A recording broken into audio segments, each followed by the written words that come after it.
impression and takeaway from the weekend of the draft and what you saw with your guys? I'm very happy for them. You got a group of guys that work very hard to not only help us win, but also improve their stock. And it was a goal of theirs to continue playing. And you're always happy for those guys when they get that opportunity. You look at Jordan. He talked about coming back this year to improve his stock from where he was drafted last year. And he felt like he did it. And he felt like that was he got picked into the team and where he wanted to go to make that happen. Did you talk to him about that decision? It seemed like he made it pretty quick.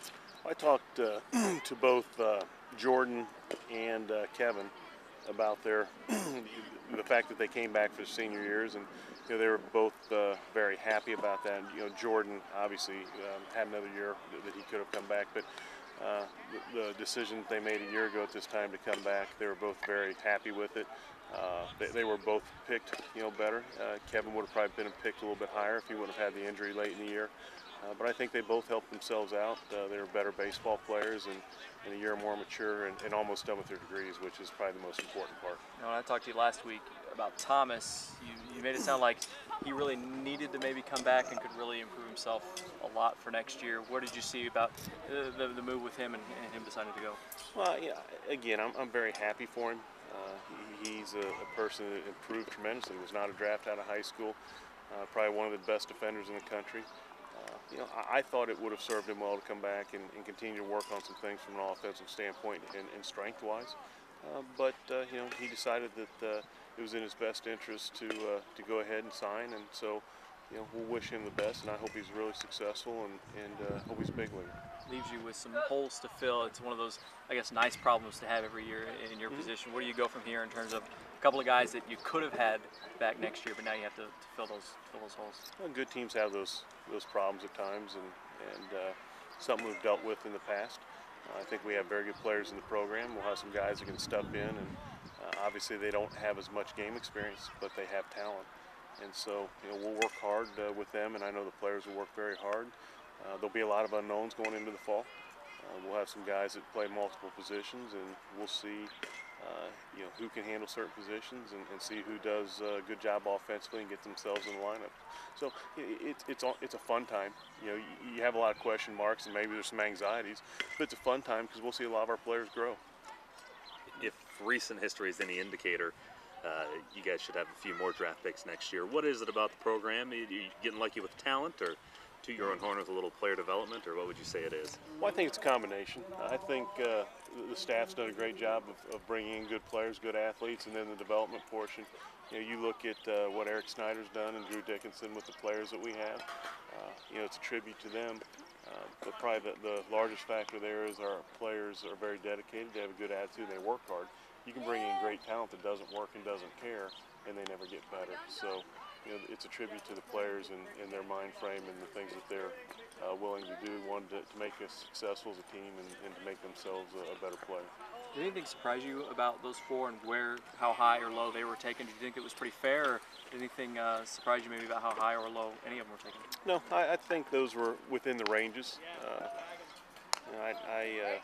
I never know exactly how the draft's going to unfold, and I think if you ask area scouts, they turn players in certain areas. But the thing that none of us know is what else is out there across the country. We just look in our little bubble here in the Midwest, and some of those players were some of the better players in the Midwest. But when you compare them to certain teams or players in another area on a given year, maybe they fit perfectly.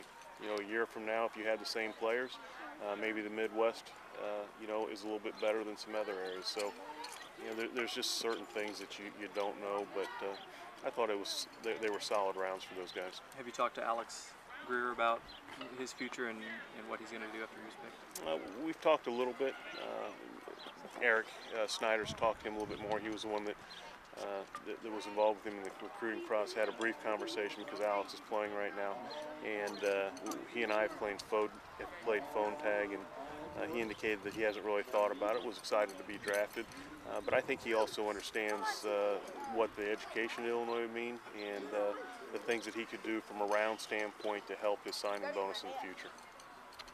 As you look ahead to some of the pitchers you have coming back, you look at Kevin and John maybe as kind of being the anchors for that rotation next year. What did they have to work on this summer, and heading into next year to really fulfill the potential that you want them to do for next year?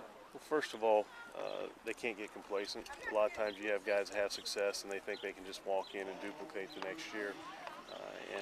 We've talked about some things with them as far as being better, not being satisfied with certain things they did. Both of them have things they need to work on, and they both understand that, and they're both in a good frame of mind. We required them to basically sit down and write out what they need to do over the summer to be better, and a specific plan for that. And I thought both of them were on a lot of things. There's a couple things that that we'll talk to them about that they may have left out, but it wasn't a thing of complacency. It was a work in progress, and I think they'll come back better players next year. What do you think about Indiana? Yeah, awesome. They were the best team we played all year. It was fun because I thought we stacked up against them. They stayed healthy all year, and 1 through 9, they're tough. That's really good for the Big Ten. I've said all year the Big Ten was better than it's ever been, and I thought there were 5 to 6 teams that could compete at that level. And Indiana got hot at the right time, and really happy for them. And from a selfish standpoint, happy for the conference.